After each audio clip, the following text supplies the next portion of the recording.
make for, I don't know, it means you might not have as many friends, but the ones that you have are better friends, I guess. And I'm talking about this in a, you know, when it comes to, when I say friends, I should say, like, again, the drink thing is different. Who you? I could have a drink with a lot of people, but who really gets your work, and who you're really, who's in your corner and whose corner are you in? I think it's like exciting to name that versus we're all in this big happy circle, you know.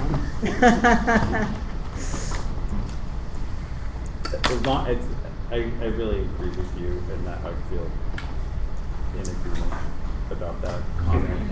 And something you said just triggered, when you said about assumptions, I was thinking, you know, it's not only, there's so many assumptions that we make about the work that we're seeing or the work that we're making.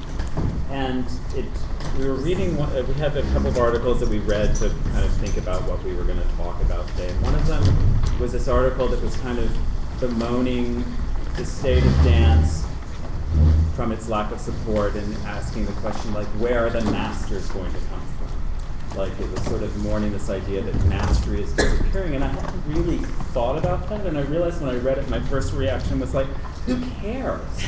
Like, you know, I had kind of not even articulated for myself that I had kind of, that as a value is something that I had stopped considering. And that, of course, I appreciate virtuosity, and when you recognize what you might term as mastery, you appreciate it.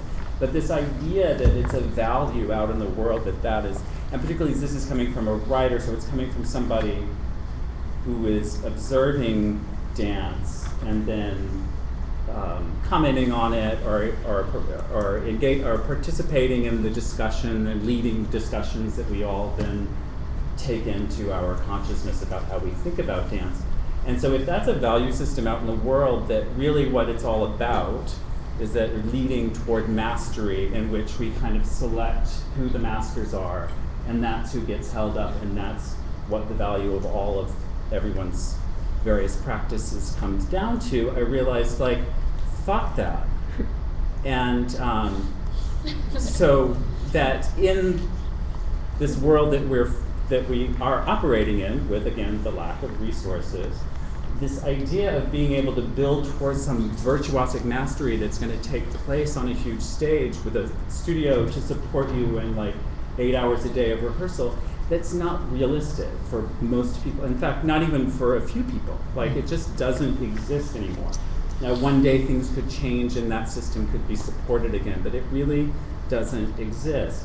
So what does exist? It's not that artists just disappear and there's no value anymore because these marginal ways of practicing aren't of value. Those marginal ways have always been in practice.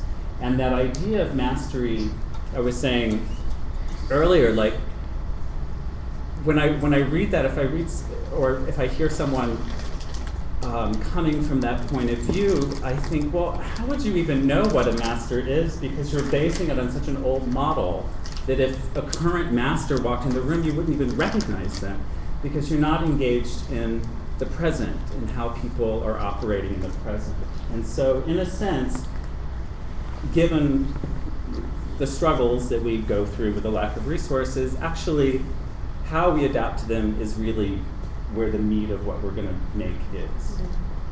So, I have a question, just in response to your discussion of mastery.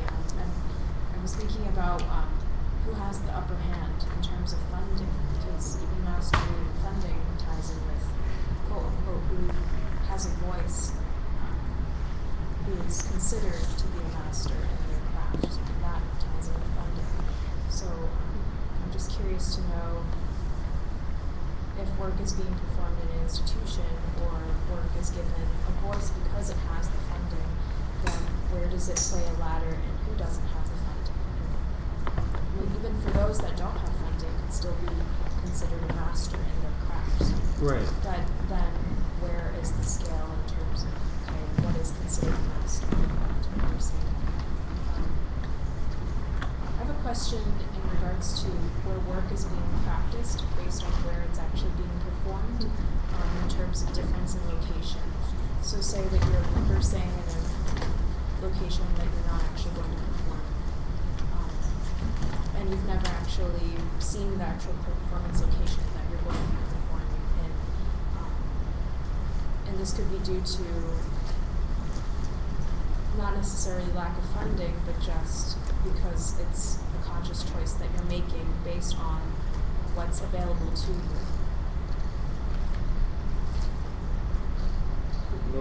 So, Yeah, I feel like I've dealt with that a lot. Like,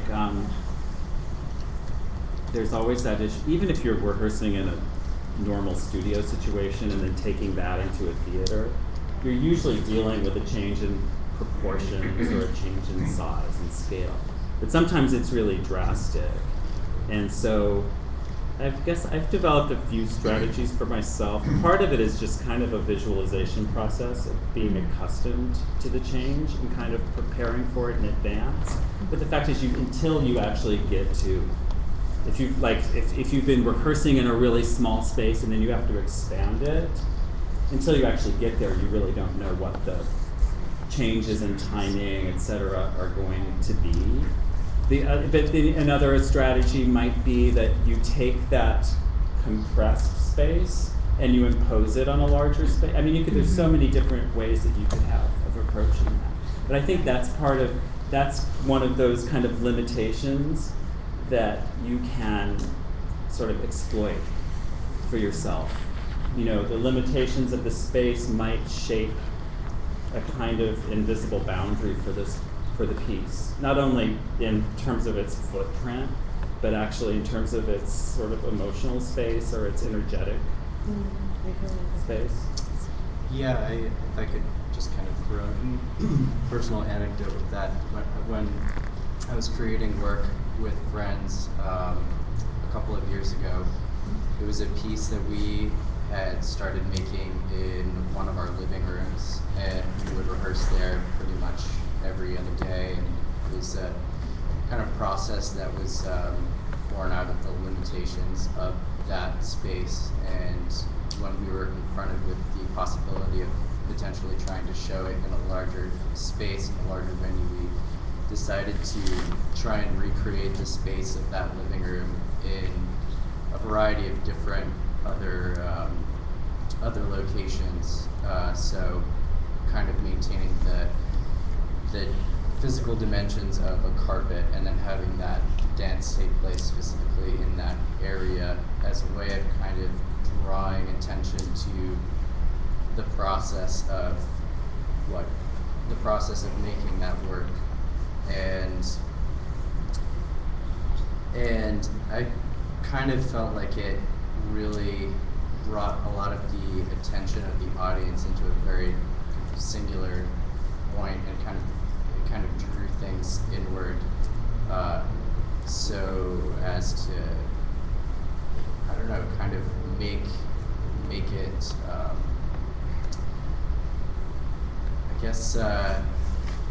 make it very site specific and special as a view of that process. And I kind of feel like it kind of ties in a little bit with what you were saying about mastery as well, because I feel like mastery is associated with an end as opposed to a continual process of there being still room for growth. And the notion of having arrived at something as opposed to the idea of witnessing something being created as you're watching it, or witnessing something that being able to see the process of how something was made is interesting, and drawing the focus into a smaller point.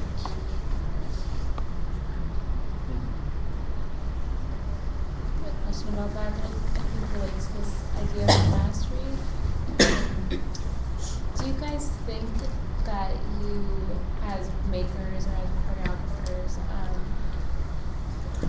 have developed a repertory in a traditional sense? And is that that something that's even important to you now, or is it more about like developing a practice that's used over time as opposed to like accumulating works? I'm just curious. I feel definitely not an attachment to the concept of repertory at all, but methodologies, definitely, strategies, definitely, and a sense that, let's say if I propose something that's very improvisational and super open, but the limitations around it are so clear and so composed that it is clearly something that I feel like there's a relationship to authorship, or my authorship in it. So I'm super interested in collecting methodologies to create something that has a stamp of my authorship, that actually also is created and means that I'm not, putting the pieces together so specifically. So I'm really interested in that. And I feel like there's not just one, but as I'm, kind of developing, it's like, oh, there's multiple ones. And I'm interested in branding, I think, because of this sort of hyper marketing, self-marketing, self-branding. I take that on and wear it as kind of a badge. So I create all kinds of fictional and non-fictional names for these various things. So that's my process. I think that's a really good question. It's something I've discussed with a lot of choreographers, because there's fewer opportunities to perform repertory for a lot of independent choreographers. So even if you'd like to, there's rarely touring, or you'll work for as long as you work for a show that's going to take place over the course of a weekend in New York. And then if you're lucky, you'll get to perform it again, but it's likely that it won't be performed again. So that question of repertory actually becomes a part of, it's kind of like a missing piece in the sort of traditional mold for how a choreographer or a dance company is formed. And it would be nice to do repertory because you get to revisit work and you can kind of build on it. I often feel, I've said this before, that I feel a lot of times the way that the model that we work in, that sort of one weekend or 2 weekends at the most, is if this was commercial theater, if this was a Broadway play, it would be previewed in another city. It would have this whole run before it actually had its official premiere. And we don't really get long runs, so you kind of end up performing what is essentially the preview. And I always feel this way personally, and I've talked to other choreographers who feel like, oh yeah. I was thinking about that in relation when you guys were talking about the space, and time becomes part of it, because if you made it in the living room, and even if you did that thing, but then you got to run it for 3 weeks in the theater, you'd figure out that relationship between the rug and the bigger space and live into it in a really cool way. And I wonder where it comes from, because I think we have an accepted thing of, like, where does this format by which we're only presented for a weekend or 2 weekends come from? And we've accepted it, thinking of it that it's a lack of resources, and actually it's I think a large part of it, and we can ask Barbara, is a surplus of supply. You don't give Walter every Monday for a year because you have 50 artists who would like it, and you have 10 slots, and you want to make sure you at least give out 10. And I know it's the same thing like New York Live Arts is.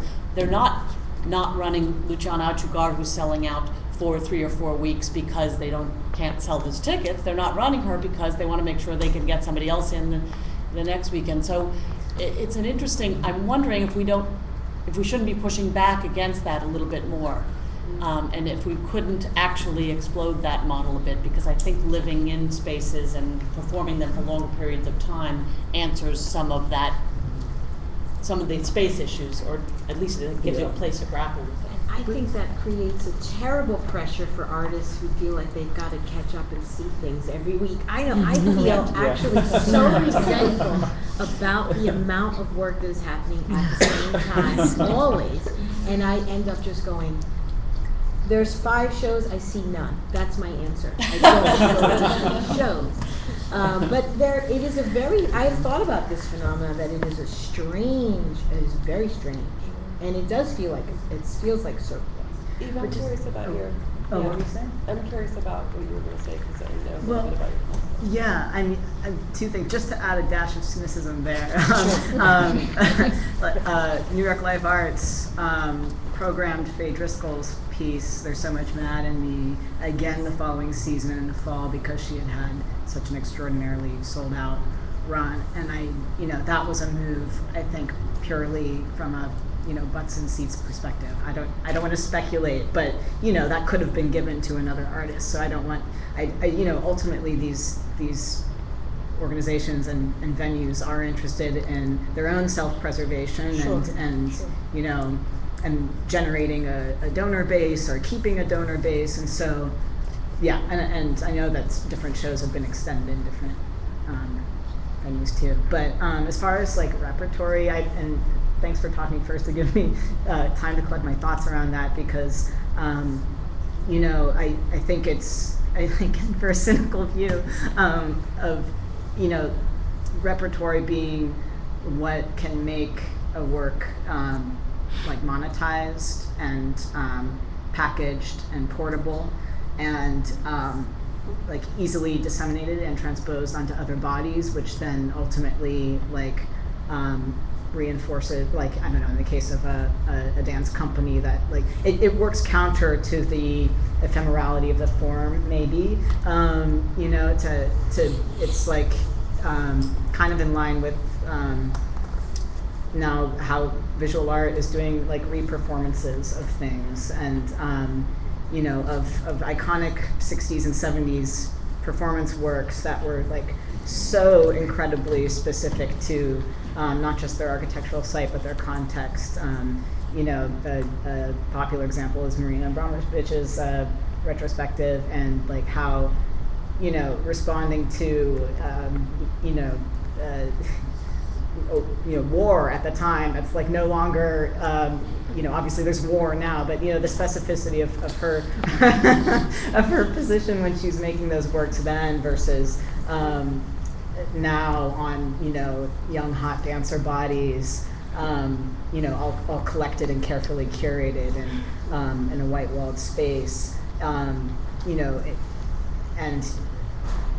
where am I going here? I mean, with my own work, as far as like how I think of, I'm not against the idea of like a body of work that comprises discrete pieces. And in my case, I have like named different things discretely. I've often named a work in a subsequent work the same thing as a previous work, and they're totally different pieces, or named the same thing 2 different things, and to kind of like upset that neat chronology.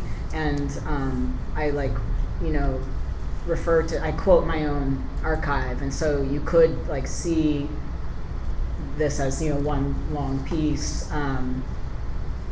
but the thought of performing them again, they can't happen again. So and that idea of repertory, I feel like really committed to making like heavy, clunky work that that needs to stew in a context and sit there and then leave, or evaporate, or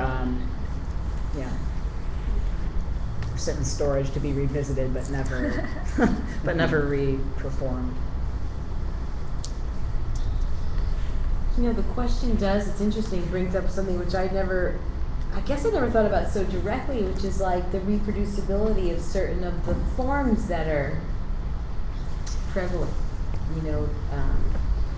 Certain of these this sort of way of working where the choreographer isn't necessarily like imposing and exactly on bodies. It's much more created in collaboration. It's much more fluid, and it's interesting because that the reproducibility of it skews reproducibility in a way, and potentially that black, that old Fogarty's are all like what's happening to dance? You know, like, what is going on? It's, you know, it's this, it's like maybe not accepting of the form that, or the way this form is moved. Should I quote a little bit from that article? Sure. I pulled just it's an interesting kind of, you know, it's grim. So this article's from the Washington Post, from Assessing the Future of Modern Dance, a Fragile American Art Form. I won't read the whole thing, but yes, the author is Sarah Kaufman, Washington Post staff writer. And the quote that I would pull from it. It's from like 2010. It's from a few years ago. Is right? it? Yeah. Yes, Sunday, April 4th, 2010. Isn't the fragility why we're all doing it? I mean, that's what excites me about dance, to be honest. Like, Say it louder so they can't yeah. I want to see work that's risky and, you know, kind of barely held together by delicate parts. Because, you know, as soon as you're comfortable in your skin, I think, yeah, I don't know, it's fail. I mean, that's trite to say too, but I'm interested in fragility. Okay, so I'll read the little quotes then. Look at this indigenous but fragile American art form, and you see a fundamental change. There's been a downsizing, a redefining, a splintering into countless small niches. As a result, its very future feels precarious. I thought that's really. And blah, blah, blah.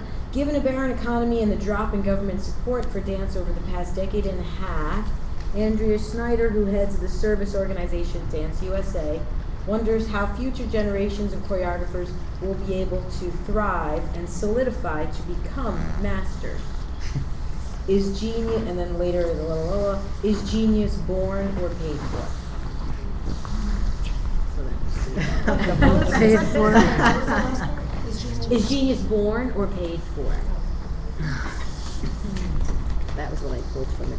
But you know, it's so interesting you hear you say, it reminds me of a little bit, for me,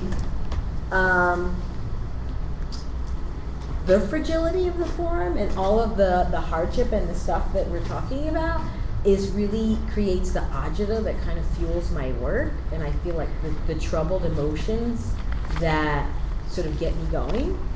And then it's like kind of like a toxic cycle. It's like the work is cathartic in being able to like purge it and get right to the core of the real struggle in making it. So the struggle in making it and the it are like so interwoven, and it is cathartic to be able to perform that. And then, you know, there are moments where it does start to feel a little over toxic. Where I have to step back and, you know, go to my day job, actually, which can be a solace from it because I really just get to not wallow in all of that. I was just going to say, I just don't feel it necessary to really point out the contradictions of kind of the premise of the talk, the premise of that article, and the reality which you're talking about. You can't decide which show to go to because there's 5 shows every night that you want to see. There is a surfeit of work happening. So, you know, there's no doubt that the resource thing shifted. There used to be a way of funding a dance company from the NEA and from this guy. That doesn't exist anymore. We have to go through institutions to get residencies or funding, et cetera. So that's a real shift. But it has not. It has made it harder for Stephen Petronio style company to exist, and they are struggling, and I want them to exist because that is a form and it is a way of working, and that is becoming an untenable way of working, and that's a loss.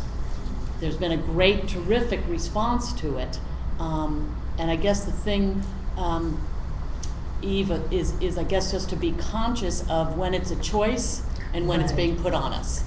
The choice to do new work every time, I made that choice for many, many years. Absolutely, there was no work in progress. The show was the show, and each show would be different. and that was my practice, Mhm. and I love it. And yes, it happens and it's gone, and let's go on to the next thing.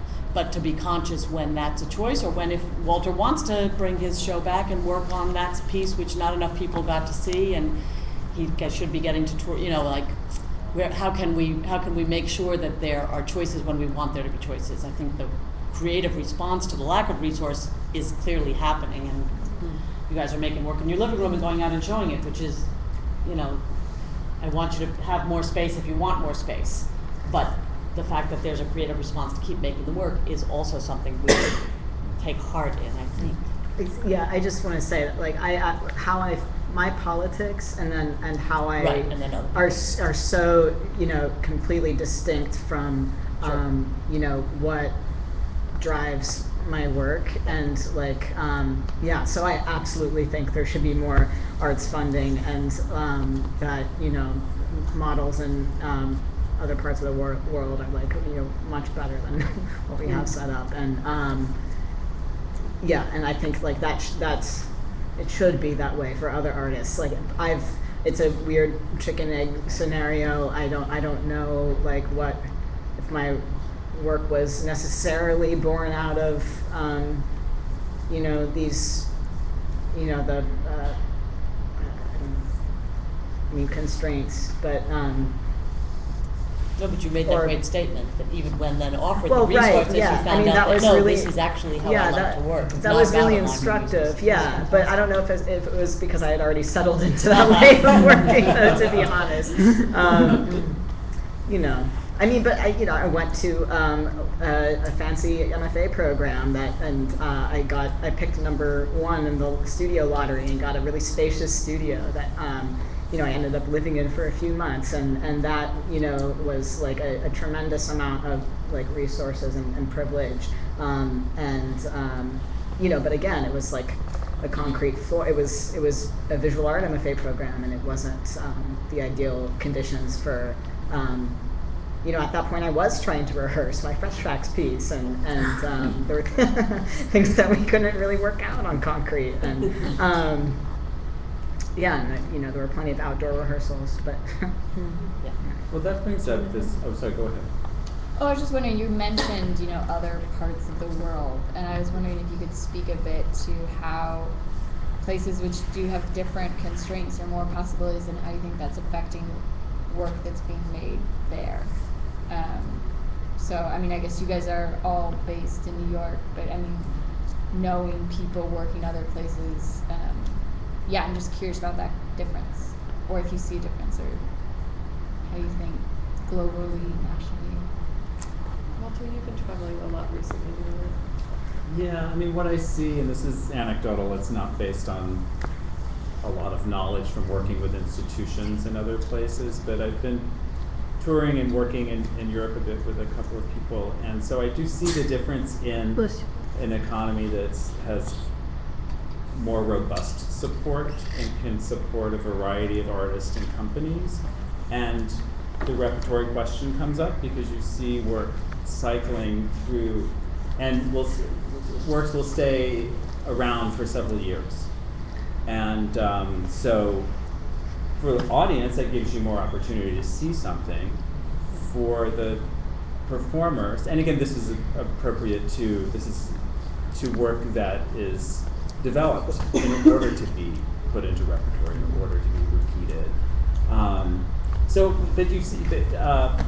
you have a culture that supports the constant building of work and formation of companies and institutions. And so then you see differences in terms of training and institutions that train dancers to feed into these companies. That's something that we used to have that's less and less available here because of arts funding. So there's one aspect of it comes literally down to how work is funded and who's supported. And of course, within that, you have all kinds of marginal cultures that exist outside of the larger institutions, and they have their own access to funding. I don't know enough about it to say where it comes from or how it's, but the other thing that I've noticed there that's related to what we're talking about is there's multiple residency programs throughout Europe, And I see choreographers going from residency to residency to residency to build a work, and a work might be supported by multiple institutions that provide residencies, and also kind of put a little bit of money towards the production of the work, not just in terms of supplying rehearsal space, but actually putting money towards a production. And those seem to be really functional models. And I think from talking to other Europeans, because their economy has been not great for a number of years now, so they are actually experiencing a sense of lack compared to how things were. But compared to us, it seems like a huge surplus. So they're, I think, having their own adaptations to economic crisis, and yet we look at them and we feel like, wow, if only we had that kind of support. Lucy, what about your recent experience? Yeah, I would say it feels, speaking from my experience at the Dance Web scholarship program at Impulse Dance Festival. Also maybe Mexico too. And also Mexico. Well, I would say I feel like I got a little more of a picture of some aspect of Europe that you're talking about, which felt like there's a sense of a mobility, an ability to move from residency to residency, kind of piggyback, and also a sense that there's a festival structure. Like as an example, when I went to the Impulse Dance Festival in Vienna, and as like the very New York-based artist I am, the moment the festival was done, I flew home and I went back to work. You know, like it just felt so New York to do that. And I didn't know the deal, like folks, a lot of the other scholars who were, and many of which were European based, like just hopped onto the next festival that was in Berlin, and just sort of like, it was a lot more fluidity, I felt like. And a sense that I could see that, oh wow, this work that I just saw actually went like to this next festival, and then it went to that next festival. So there seemed to be like a different kind of life. I feel like there's potentially a mobility that's inherent, and if you're going to be showing something at some kind of level, it can't just stay in the same place, it has to move. And I imagine that in the States, there's just not this infrastructure from city to city. But in Europe, it feels like it's just very different. It feels like a much more global, kind of different sort of experience of movement. Whereas I would never imagine like going here and then going to a couple of other U.S. cities. Or my career's not a place where that's possible, but it also doesn't feel like the opportunities. It doesn't feel like that's a model that happens here so much.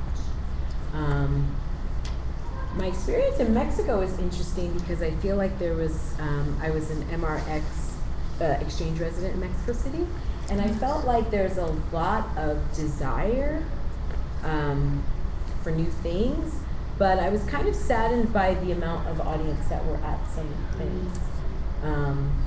People working in the more experimental realm, it seems like you could easily go to a show with 3 of your friends in a beautiful black box theater in a museum. So it's like there's this research, there's like these like big grants, and then you go to this gorgeous black box in this really amazing museum, and there's like 2 people. And I was like, whoa, you know, yeah, kind of was like, wow, you know, I'll take my situation in there. Yeah. I wonder if that relates to, what's your name? Melissa. Melissa? Just because it's about developing an audience and not just developing work. Right. Do you have, like, do you perform and like when you're out in Staten Island, who you? Yeah, I mean, well, so Staten Island is in a really interesting transition post Sandy because they're trying to rebuild the waterfront, and with that, there are a lot of initiatives for art to happen. So I'm less so in dance than the other art forms.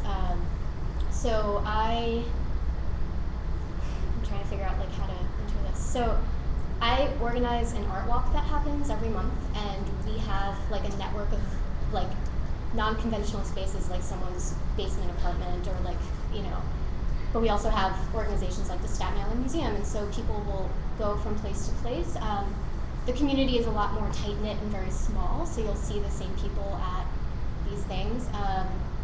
And there are, I mean, I'm actually in the middle of organizing like a network of dance things to happen there. It just feels very removed from this community, which, I mean, I used to intern for movement research, and I'm studying performance studies at NYU, so I feel like I'm oftentimes like in these two very separate communities that are actually quite close to each other. So yeah, but there, I mean, I've certainly performed in places where the audience is like 2 people, you know, very small, but that's changing a little bit. We just don't have any financial support. I wonder, I came late, so I was at a rehearsal, which I realized in this rehearsal space that I actually wanted to show my piece there, because it works there. But I don't want to just do a showing, I want to perform my work there, maybe, like, and kind of self-produce it or get some help for that. And I've been to 2 other events in the last 2 weeks that were exactly that were somebody getting a cafe and putting on a show. And then somebody did that the other night at Melanie Moore's space, and it was not her preparing to do it at a big theater, maybe she might, and it wasn't her in a group of 2 or 4 or 6 other people showing works in progress, which is great, there's a lot of opportunities for that. But it was a chance for people to come, watch the show, bring food, talk about it. And that was it.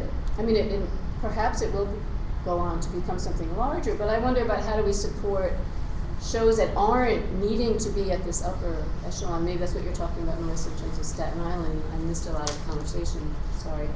But I'm just so curious about that. Or I found myself getting really interested in that I'm not gonna feel like I'm not performing or only showing my work because I'm not being produced by a big theater, that my work I'm gonna have to make it bigger for or smaller for. But what about these, and it costs money, but it also brings in another kind of income perhaps. But I wonder about those kind of places to keep fighting for one's own performance, not as a substitute, but as a place. And that's just a kind of thought of that. And then also the idea that there's this big U.S. flea market in the beginning of January, of watching work. Flea market. And I don't mean that disrespectfully, but I think that it also keeps it at a certain kind of like, rather than these partnerings that are possible, like you can maybe, you do preview your work in New York and then you take it on the road. Can there be other kinds of partnerships with other cities that aren't so up there, like the Walker, or, you know, like how do we find other self-initiated places to show work, to keep work alive? Like an underground railroad? Kind of like that, sort of like that, yeah. But that it seems that fragility of making work, or like having to then, I'm not quite there yet, but we're somewhere, right? Like, are we only aiming towards, what happens when we're at BAM? Where do we go next? I don't know. Like, what if, yeah, we want to keep making the same work again and again, and I don't know. It's just something. Just about Europe, I lived in France a number of years, and I go to Europe a lot. I get a lot of theater and dance in Paris. I'm all over France too, but, well, I've been to Avignon, the festivals, dance, theater, Kruzmacher, at the Dawn, outside Canyons, all night Sophocles, rock and roll bands. I find the arts in Europe to be, I don't think we should idealize Europe. I think, first of all, Europe is a fortress. It's a conservative fortress. France will support any odd, radical, innovative performance and event, but it's basically integrating the artist into the society, and the society is conservative, and really it's European-derived people only welcome.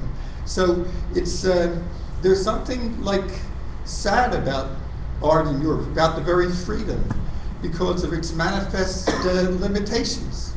Like what's the name of that Belgian dancer, performance artist? He was at BAM a couple of years ago, and he had a talk back. He was talking about government sponsorship of his company, and I said, well, well, are there any strings attached? And I said, he said, well, no, not at all. I said, well, suppose you decided to create a piece that called for the smashing the state. Are you going to bite the hand that feeds you? Obviously, if someone's writing you the check, you're not going to sack the bank, are you? And there wasn't really a good answer to that, or any kind of answer. But I think that's the problem with I don't think we should idealize being supported by governments, because especially governments, I mean, all governments are conservative, and basically they're interested in integrating art into society. And there's something about art that always, to me, in its most provocative and interesting moments, it's the enemy of society. It's the art of Artaud and so forth, and Van Gogh, who never were integrated into society. Sorry to be a speech maker, but I go to Europe a lot and do a lot of stuff, and I think a lot about it. I did have a sense when I was, experienced the festival in Vienna, that there was a sense of a greater cultural, like a greater cultural awareness of a kind of art that would not be, that wouldn't be normally accepted in our greater culture here. But it gave me a sense too that I didn't think it helped the art very much. Like a kind of, almost like what you're talking, a little bit of that outsider mentality, a rawness, a fighting against something, which I would, I don't know much art in other cities other than New York, so I think of it as New York. But I get a little bit of a sense of what you're saying, that I experienced even being there. I don't want to make any dogmatic statements, but just, I don't think, in some ways it's not better over there, or when you think about it. Well, isn't the ultimate. I'm Martita. I'm actually from Mexico, and I feel like there is a lot of encouragement for artists to create work and make projects. And the company that I was working for, they're called Lux Boreal Danza Contemporánea, and they're based in Tijuana, where I'm from. So there's different types of scholarships or grants that you can get. And like they have one of the top ones, which is like a 5-year fellowship. So they encourage them to have a plan of what they're gonna do and things with the community, and exchange with artists from Australia. They recently had one last year, and from the United States. And then they have to continue building this thing, and they can apply for another 5 years if they finish what they proposed, but in a way you have to like continue going up and not just staying in the same level, right? So I'm here with the scholarship, similar, but mine is for emerging artists. And what I have to do afterwards, I have to go back to my community and show what I created here for free to the community. That's my way of paying back. So I mean, I think that's great. Government. I mean, it's a FONCA, Fondo Nacional por Cultura y las Artes. I kind of like. It's a national one, but it's like NIFA kind of.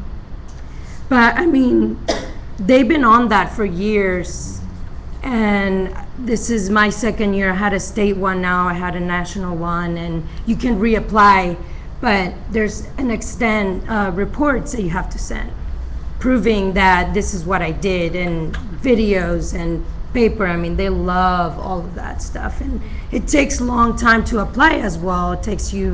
Took me a month, and if you're going abroad, you need to have notarized paperwork with translations. I mean, it's a lot of work, and people sometimes are like, I'm not gonna do that, but then you get a check if you do it, and if you get it, you know what I'm saying? So I feel like that's my job, and I love to do it, and I'm gonna reapply and hopefully, but yeah, so that's what I feel. And Mexico City, in Tijuana, when we have shows, people do come, and I don't know if it's because it's Tijuana and it's a small community. We have people coming from San Diego, which Allison Green, I don't know if you know her from UCSD. She's at Tisch now. I work with her in both sides of the border, and she worked with Lux Boreal. There's people like G96 who Oh, yeah. brought Lux Boreal, and they do stuff on the streets. We do stuff on the streets. We bring them.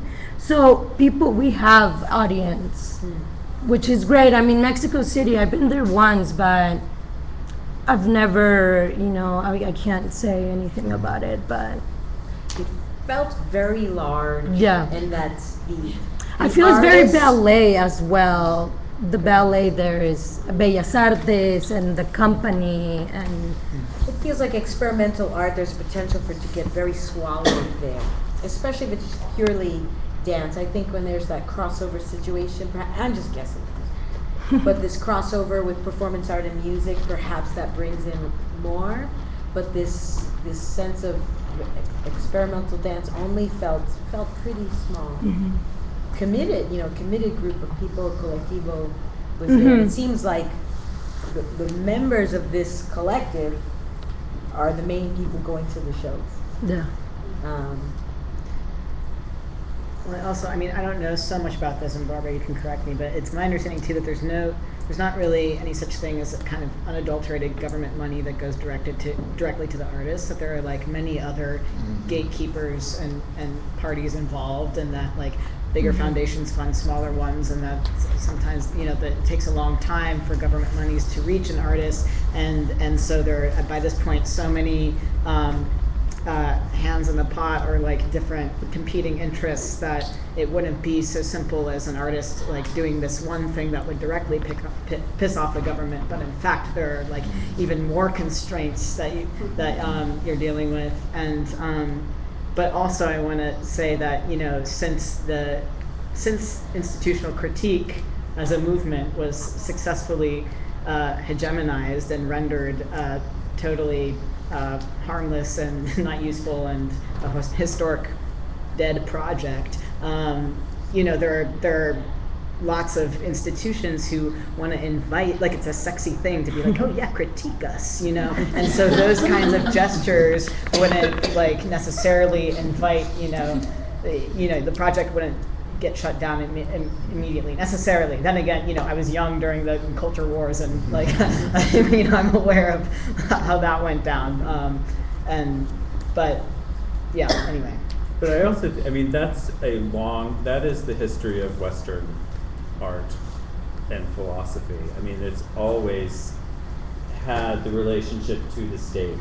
Right. I mean, Voltaire was being exiled by Louis XV, and then back at Right. court, and then exiled again and back at court, but he was still getting the money from the state to critique the state, and Right. that's just a foundation of the development of Western thought. Got So- to Greek drama, right? Like Sister and all of that. Yeah. Yeah. Sorry, I'm saying Greek drama, Aristophanes, My Sister all of that goes back to criticizing the state and state-funded theater. It's a long legacy. That way we know you will only go so far. I should say that the institutional critique, though, wasn't necessarily like critique of the state. Like that was about focusing in on like specifically the institution presenting you. Right. Like Right. critiquing Yeah. labor policies at a Yes. museum that had curated you. Yeah. Yeah. Good point. In terms of your question about space size, a thought that I had was, I'm very aware as being a very New York-based artist and feeling very rooted to this locale, that of course there's only so much resource available going around to all of the artists that are here. So something that's happened for me is to be able to make acceptable spaces which would maybe be considered unacceptable. Through Lower Manhattan Cultural Council, I received a residency to work with seniors at a senior center, and I had my time there, created something interesting with them, and continued a permanent barter with them where I would continue to teach the class without pay in return for space. The space is a very strange small stage in the middle of the cafeteria. It feels like there's moments where it feels very apropos to this feeling of the downtrodden blue collar laboring artist. There are moments where I'm in that cafeteria and there's a little barrier you can put, but like, people like look under the thing, and you know, it's become a sweet aspect of where I feel like this is it, you know. I feel like I'd like to make work for the people, and it's very fitting that I'm in this cafeteria that's loud, and half the time that I was during my MR Air, I couldn't get the times. My schedule didn't work. It wasn't compatible with the space, so I couldn't get the rehearsal space often. So I would rent like the smallest room at DNA. So for a while, I was in this little room, and then in the cafeteria, and I had this sense where it became a lot about like, what is your inner dialogue as we're having to go through this thing? What's going on with you? How does it feel? And to like put it out there. So I feel like I've just created coping strategies inside of performance, so that then when we're out in a bigger space, it's like you can be very transparent about how it's different. So that was just a feeling about that. But I definitely will accept any type of space at this point. And that brings up the issue of sort of like making work on groups of people or developing a solo practice, because I think sometimes solo practices exist because that's what that artist does, and sometimes solo practices develop because of resources, either space or money, or maybe you work with two people, and so I'm just curious how people adapt to that. If somebody feels like a need that I need to work with a group of people, and I need the space to accommodate that.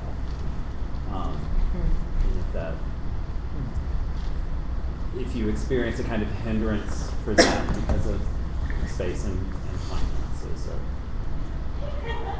I usually, I don't perform myself, but I work with dancers, like 3 or 4. So definitely, the size of the space matters, but also just paying them, and paying for the space, paying them. And for me, I'm working on a new project, and I'm considering of just setting it on myself, or not setting it, but creating it and doing all of it just myself. And that's really scary for me, but that would be a huge change. And then basically, the impetus is money.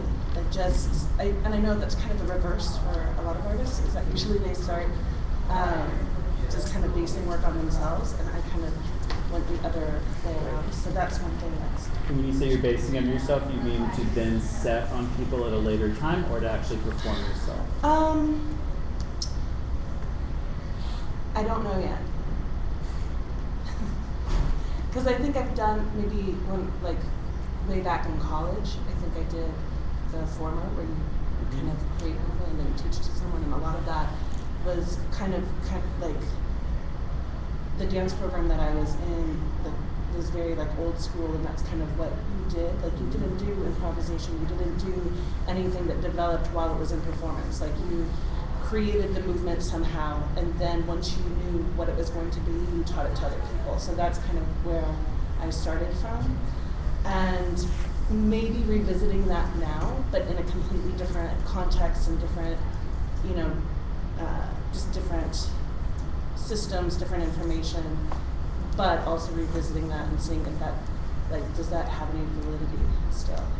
But basically just going, back to myself, not just for the process, but for early stages of the process, but throughout the whole thing. And that would be, and that's not even so much about the space, but just having financial resources to pay the dancers, because I don't feel comfortable not paying the dancers, no matter what. So, so that's the other thing. So it's not so much about space, but other thing. And then also not having an outside eye. Sorry, that's another big thing. That's another reason why I've also always worked with other dancers, is that I feel once I'm in the work, there's so much other psychology going on that I don't have a good sense of what is it that the viewer is actually going to see. So that's the other thing that's really scary for me. Yeah. Sorry to interrupt, but just so everybody knows, if we do keep talking, the elevator stops running at 8. So if you need to use the elevator to get down the 5 flights of stairs, it will be flights after 8, but elevator before 8. So just keep that in mind over the next. I would definitely say a sense of responsibility. Speaking about the cafeteria studio, it was with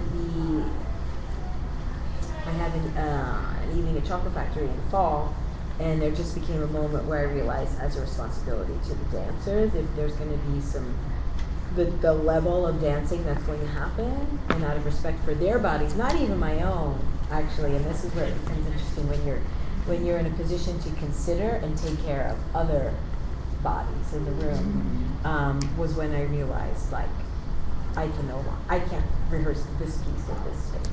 There's some works I can rehearse in that cafeteria, and I better get to work finding another residency situation for them and for their well-being. So it's nice to be able to have, these multiple options, or and then to get busy making them happen and hoping to.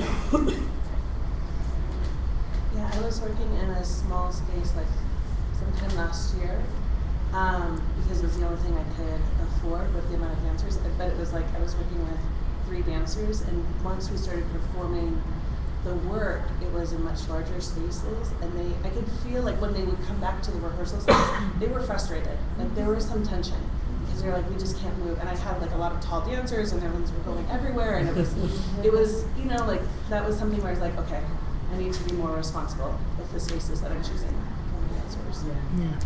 Yeah, like you're saying, you'll feel it. No one said anything, but I just really knew, and I knew it was my responsibility.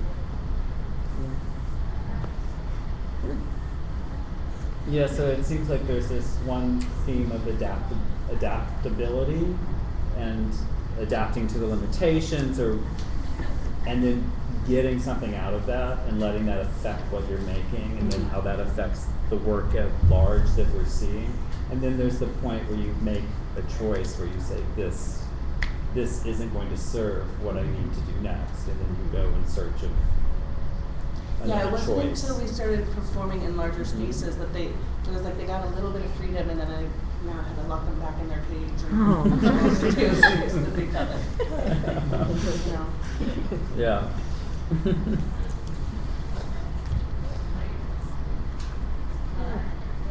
I was just curious, I guess street art and street performance was briefly brought up, and I was curious as to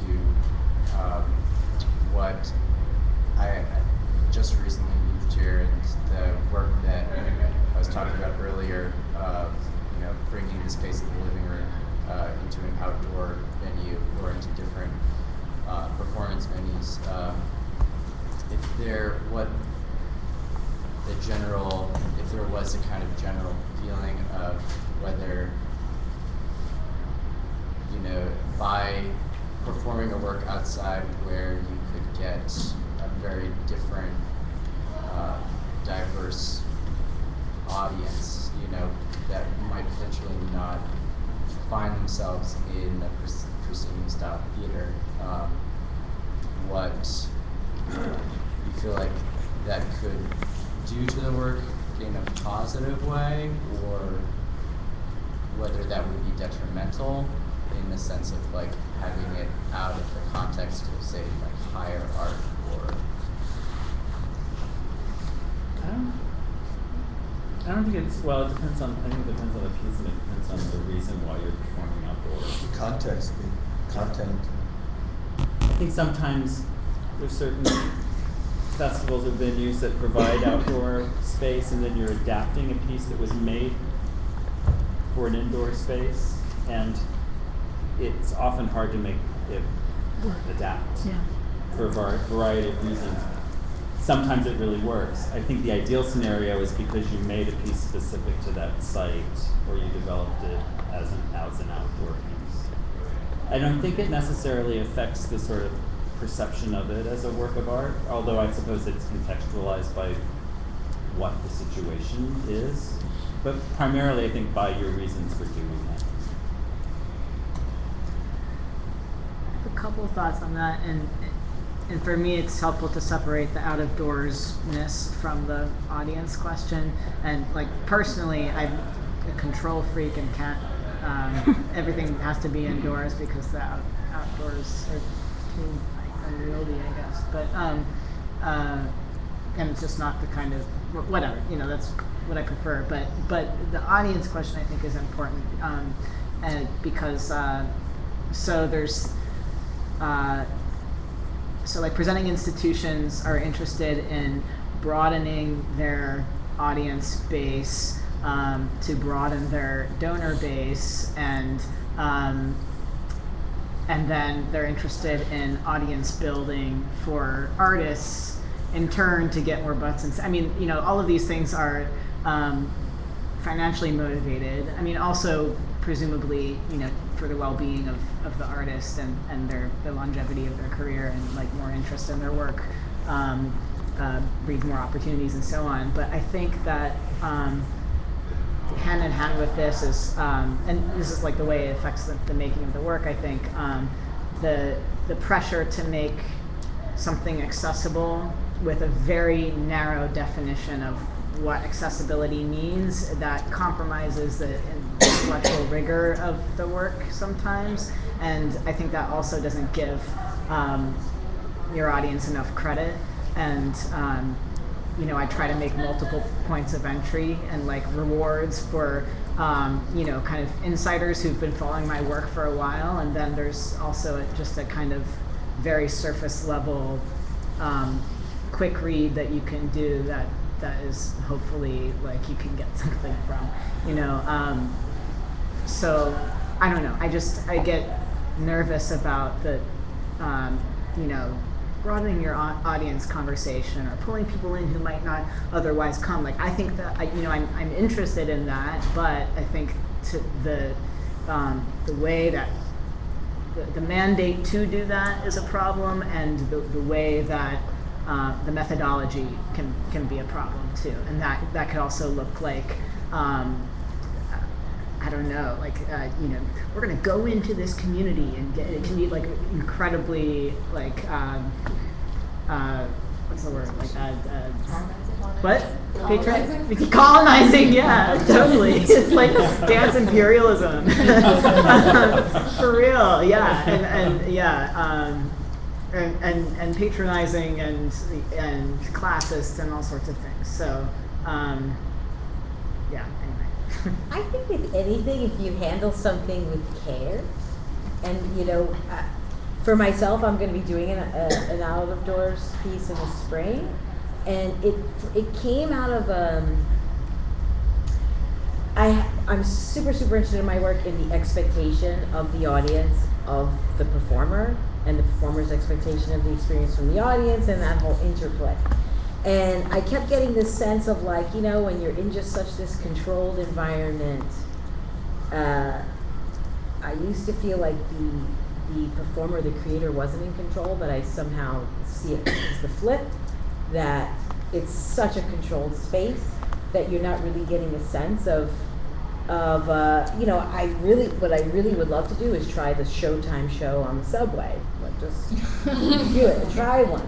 But I find it's really terrifying to do. And I feel also in terms of, for some of my dancers, I think they'd be in a vulnerable place. I think we'd need a bouncer. It just all kinds of stuff happens where I'm like, you know what, it's a little dangerous. So I've been pushing it off for a long time, but I've really been interested in just putting performance out in public space and feel what the heck it feels like for us and for the people there. The model that I came up with was to drive up in a car, to be in a car, get out of the car, with sound systems going in the car, perform, you get back in the car and you go. And this is happening in the Bronx. The Bronx, there was that, maybe some of us know that, the Gransky installation in a project in the Bronx. So, Yeah. Well, I'm interested in philosophy. So I was attending these lectures by German and pretty good English, but they were very, I'm a reader of Heidegger and all, and these were lectures that were meant, that could have been attended in Berlin by Heidegger students, that they were for the projects, right? Maybe myself and two other people at most knew what he was talking about, and not just barely, but he kept that going for 90 days. Day after day, an hour and a half lecture about some abstruse phenomenological problems dealing with Spinoza and Heidegger and Kant, and he had an audience of project dwellers, but there wasn't the slightest bit of let's say, compromise, at least as far as those lectures go. So I think that's what I would go for. Like, if you're going to have 5 naked dancers running around the Judson, then you're going to have them running around Washington Square, or don't even go out. Don't even go out in the square. Sure. You know what I'm talking about. A little bit. I think if there's this desire, if there's some thought around it and some desire to relate it in some different way that's outside of this very fixed. Well, that is the relation of non-relation. The relation of I mean, okay, you know, we can't pretend to really break open the class structure. That's not done by art anyway, if it's done at all. So let's just, you want to see what we do? Let's do that there. See what happens. At least we don't know. At least we're not trying to make Heideggerians of the project all this. Maybe we'll make 1 or 2 of them. So anyway, I think you have to be uncompromising. Of course, then, as soon as you go out in public, then you have the police and all that. So, I mean, in a way, public seems to be freer, but actually the constraints can be greater, and certainly are. Traffic. Yeah. Just had a thought about residencies within institutions, particularly the university system, and I was just curious if you want to share what your experience has been within the university, if it's conducting a residency or through other artists you've known who have conducted residencies, and how they've tapped into that world of building an audience through there and channeling funding through their work through the university. I have no idea how to tap into that world. I'd love to. I don't have it. I have an assumption that it's a certain type. There's a certain type of dancing that's specific to that. I don't know. Just to that's me. to cut off, just to provide a bit of context.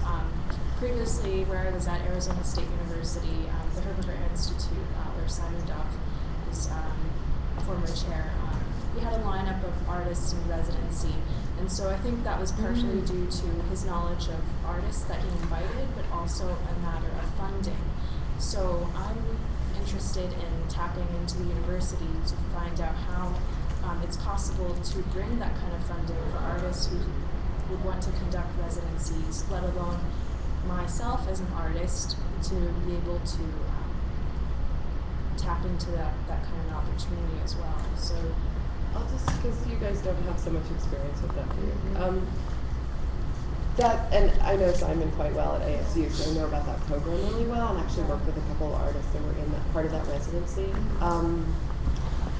It's really very much university specific, and ASU at the time, actually, that was mandated from the head of the university, not just the dean of the arts, but actually the why am I forgetting the name of the head of the university?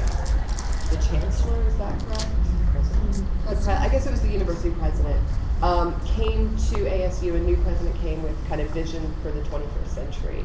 And so that was bringing experts in every field, in every professional arena, into the institution. And so in dance, that became professional artists coming into extended residency periods, coming for extended residency periods. And there are different scenarios at many different universities where they provide residencies. Some are more teaching-based residencies. That residency tend to be more research and work development residency. Did they set stuff on the students? Was there an interaction? It really depended on the artist, right?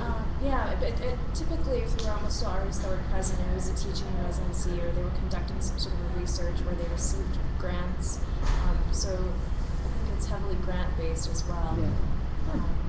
And then there are some national grant platforms, like it was a spin-off from New England Foundation for the Arts, a program that was started originally by Sam Miller and then ushered by Dana Whitco. It was Creative Campuses and the Creative Campuses Initiative. It was actually housed in for a while at NYU, and now that's moved to another university. So there are sort of national opportunities out there like that. I think A lot of those opportunities that people sort of first connect into often tend to be from universities that they go back to, that they graduated from, or that someone they've worked with has graduated from. So I think it's a really case by case. Unfortunately, there's not sort of a blanket scenario of how you can connect to those. There is something on Critical Correspondence, which is our web-based publication called the Universities Project. And there's a little bit of information about some work in universities, and I think there are 4 or 5 universities now that are featured on that project, and it's ongoing postings in that, so that could lead to some more information. I think we have to wrap up because there is a rehearsal. It's going to happen here at 8 o'clock. But do you have any closing words? Really, just thank you so much for coming and for being a part of the conversation. That's all I have. Franklin Furnace Grant is due at midnight. Going home right now. Mine in yesterday. Oh, you did? If you're not on our email list, you're going to be on our email list my video. to hear about future programs and artist opportunities for movie research. Oh, God, We have our application for Judson was due last night, so I'm sorry if you didn't.